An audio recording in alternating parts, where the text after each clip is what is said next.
For years, cement blocks have been piled on the shores of the ancient Egyptian port city of Alexandria to keep the sea at bay. But by 2050, as the Earth's temperature rises, much of the city is expected to be underwater. Locals say the prospect is terrifying. It is a scary thing, but I am one person. There's nothing I can do about it.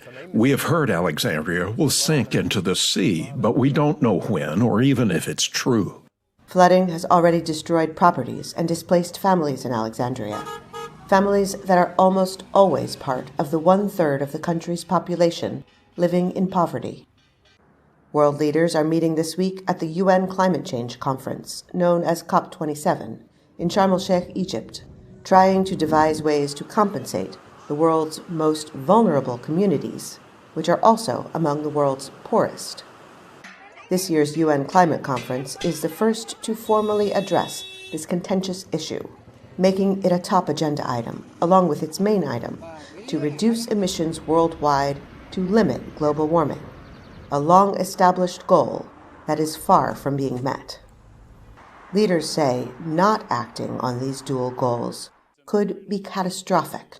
Experts are predicting as many as 1 billion climate migrants crossing international borders in the balance of this century.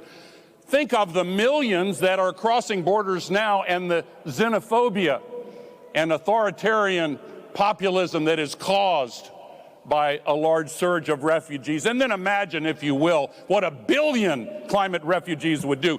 Unprecedented deadly fires, floods, heat waves, and storms have ravaged the Earth this year, and experts say they are expected to get significantly worse in the future if the Earth's temperature continues to rise at its current pace.